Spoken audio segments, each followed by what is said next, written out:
skeleton of our body where two bones connect with each other. Joints are also called articulating surfaces. Our skeleton is able to move because of joints. So let's see how many types of joints are present in our body and what is their role. There are 3 types of joints present in our body: fibrous joints, cartilaginous joints, and synovial joints. This classification of joints is done on the basis of type of tissue. That is, which tissue or structure the joint is made of. Apart from this, a classification of joints is also done on the basis of movement of the joint, which also has 3 types: synarthrotic joints, acroarthrotic joints, and diarthrotic joints.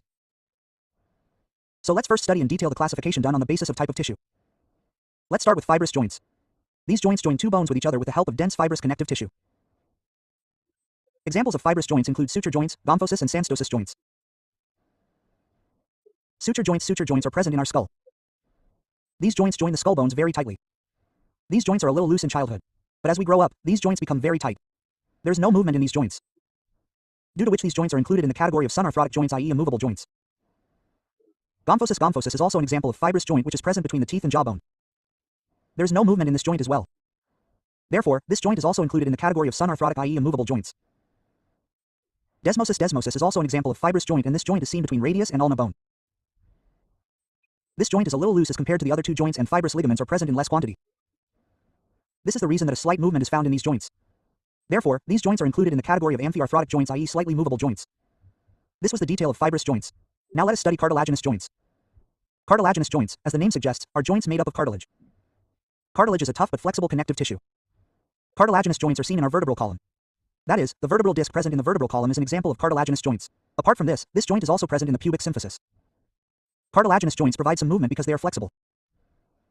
This is the reason why these joints are included in the category of amphiarthrotic, i.e. slightly movable joints. Let us now study the 3rd type of joint, synovial joints. The most common type of joints in our body are synovial joints. In synovial joints, a fluid-filled cavity is present between the end surfaces of 2 bones, which is called synovial capsule. All the synovial joints in our body are movable. Therefore, these joints are included in the category of diarthrotic joints, i.e. movable joints. There are 6 more types of synovial joints. These types of synovial joints are classified on the basis of range of motion. Let us study the types of synovial joints one by one. Number 1, plane joints. These joints are present between the carpals present in our wrist. We see gliding motion in these joints. Number 2, hinge joints. Hinge joints are the joints that move in a single axis and perform flexion and extension movements. Examples of these joints include elbow and knee joints. Number 3, pivot joints. Pivot joints can also move in a single axis, but their movement is rotatory movement. Examples of pivot joints include the atlantoaxial joint present in our neck. Number 4, condyloid and ellipsoid joints. In condyloid joints, the end surface of one bone is oval in shape and the end surface of the other bone is in the shape of a socket. In this joint, apart from rotatory motion, we can see almost all types of motions, such as flexion, extension, abduction, adduction, and circumduction. Examples of condyloid joints include metacarpophalangeal joint. Number 5, saddle joint. Saddle joint is formed between convex and concave articulating surfaces. This joint can also perform almost all types of motion except rotation. An example of this joint is carpometacarpal joint.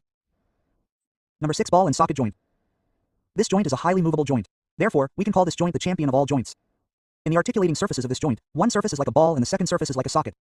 Due to this connection, this joint can perform every type of motion, such as flexion, extension, abduction, adduction, circumduction, and rotation. Examples of ball and socket joints include shoulder and hip joints.